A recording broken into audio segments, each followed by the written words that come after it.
Single leg balance reaching is one of the fundamental movements that I get all of my 60 plus or elderly clients started on. It's also an exercise I do on a regular basis in multiple ways.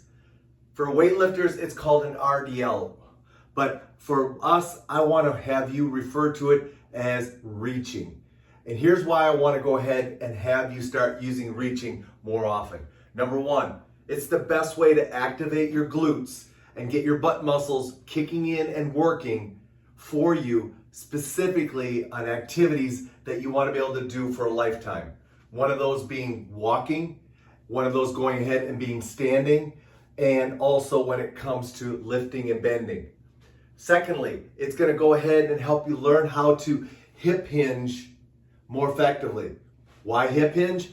Hip hinging is one of those movements that you have to be able to do to keep your low back safe, but also it's one of those movements that's often lost as we age.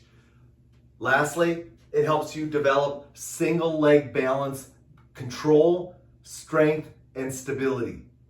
Obviously, it's very important to go ahead and be strong on one leg, but you also understand that when we do a lot of activities outside the gym, they require us to go ahead and weight shift and balance onto one leg before balancing onto the other. So those are the three reasons I want reaching to go ahead and get started and be a big part of your exercise program. Now let's go ahead and let's take you through reaching progressions and how to get started. First and foremost, I like to go ahead and utilize a stool when I'm reaching. I also like to have the wall available because I can use it as an assist. So before I start, my first reaching progression is going to be placing my foot behind me and putting it into a kickstand. So my toe is resting on the floor, but I'm not pushing down into the floor. Now all the weight is going to be on my left leg. Now if you know and understand walking, you know that if my left leg is in front, I'm going to be reaching with my right hand. So a stationary reach with assist would be putting my hand on the wall and reaching. Now, most people are going to go ahead and lean back and try to reach by keeping weight on their back foot. I want you to get the weight onto your front foot and toe tap your back foot. This is your starting position. If you need balance control, put your hand on the wall and let's have you start doing what we call a stationary reach. Now, once you've been able to do that, and as you're doing that, if you start feeling like you have good balance, you can take the hand away for assist and go to what's called a stationary non-assisted reach. From there, we're going to go ahead and put the hand back on because now we're going to do what's called a rhythmical reach, where we go ahead and move the arm and the leg at the same time. Notice, I'm moving my right arm forward and my right toe back. My toe is tapping on the ground and staying very controlled and balanced as it taps the floor. I'm not pushing aggressively into that back foot. Once I've gone ahead and be able to do rhythmical reaches with assist, I'm going to go ahead, take the hand away, and see if I can go ahead and do rhythmical reaches without an upper body assist. So that's the progression. Now let's talk about how to go ahead and build your reaching strength. First and foremost, you can very easily make your reach more challenging by having to reach further out. Make sure that actually as you're reaching, you actually touch the object that you're reaching towards. That's very important. Don't just reach to air.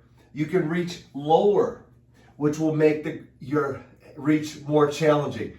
Obviously, you can go ahead and do a rhythmical reach where you have to reach further and lower as well. So bringing in the rhythmical component will be tougher. Then you can go ahead and add a weight. Now make sure that if you add a weight, you start with the stationary position, and you'll find that if you add a weight, you will probably have to reach closer. It will be harder for you to reach further out with the weight.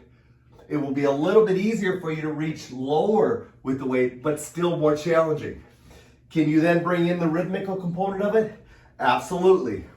Bring in the rhythmical component. And know that at any point in time, you could always put your hand on the wall and work with adding the balance in and getting comfortable with the weight before taking the hand away and working your rhythmical reach or your stationary reach. Now, what else can you add in? You could easily go ahead and add in a simple mini band. By placing the mini band above your knees, you now go ahead and create a resistance that when I do the reach, you can see how the band is going to pull against the outside of my leg. So that's going to go ahead and engage my glute medius and my glutes more aggressively by adding the mini band. You can also go ahead and add in a hip band. So now placing a band over your hips. Now you can come out and do the same thing. And now without the mini band or with the mini band, you can add the hip band, which is going to make you have to push through the band, which is going to engage your glutes. If I demonstrate it from this side, you'll see that the band pulls me back. Now I have to engage as I come through and stand back up from the reach. So those are simple ways that you can go ahead and add resistance to your reaches. But first and foremost, get reaches into your workouts. Get it into them and start doing them on a regular basis. You'll instantly find that by adding reaches into your workout, you're going to notice improvements in your walking, your single leg balance stability, and your overall lower body strength.